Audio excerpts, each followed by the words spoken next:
Brick.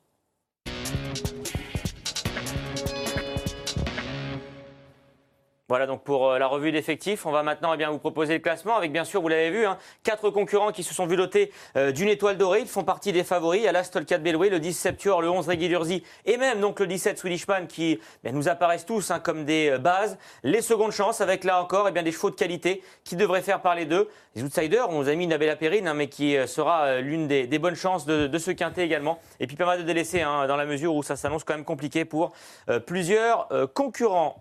Écoutez maintenant Mickaël, je vous propose c'est qu'on fasse le pronostic, c'est parti.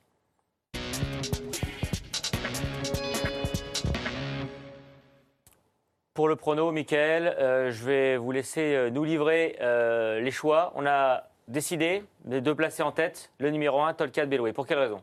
Parce qu'elle sera déférée des 4 pieds, qu'elle n'a jamais déçu dans cette configuration, qu'on effectue un bon déplacement avec elle et que c'est tout simplement l'une des bonnes juments de 6 ans de sa génération. Donc il faut s'en méfier. En tête, c'est une première chance. Et le GNT qui devrait être bien sûr son objectif à l'occasion de cette année 2013. Elle est en retard de gain, donc elle va avoir des conditions de course peut-être plus favorables que certains de ses adversaires. En deuxième position, le numéro 10, Septuor. On l'a dit, irréprochable. Irréprochable, déféré des 4 invaincu, magnifique meeting d'hiver, on ne connaît pas encore ses limites. Ensuite, le 17, Swedishman, vous avez insisté pour le placer 3e, un petit peu comme son entraîneur. Au départ, on partit plutôt sur du 4-5e et puis finalement, vous l'avez remonté 3e. Oui, j'adore tout simplement ce cheval depuis son début de carrière et il nous montre vraiment tout son talent.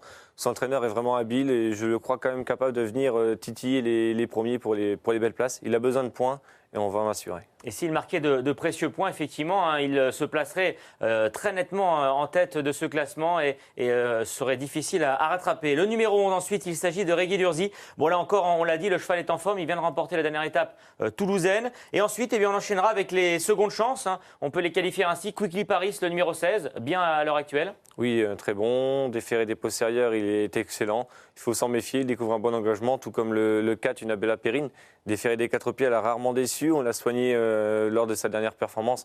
Ça devrait être encore mieux. Et ensuite, c'est le numéro 7, c'est Tornade du Dijon. Avec le chef Osulki, ce sera tout ou rien avec cette jument qui a montré vraiment pas mal de qualité et qui découvre un bon engagement en tête. Voilà, une Nabella Perrine, vous l'avez vu, numéro 4, le numéro 7, Tornade du Dijon. Et on finira ce pronostic avec le numéro 3, Rockefeller Center, qui vient de nous rassurer. Oui, qui est un cheval pétri de classe, qui n'est pas de tous les jours, mais s'il confirme sa dernière sortie au Mans, il a tout à fait le droit de venir chercher une place. Merci à vous, Mickaël. Voilà, on n'a plus qu'à attendre maintenant avec beaucoup d'impatience cette belle étape du GNT. Oui, ça va être une super course sur un super hippodrome. Merci à vous de nous avoir suivis et bien sûr, on vous souhaite bon jeu à tous. Au revoir.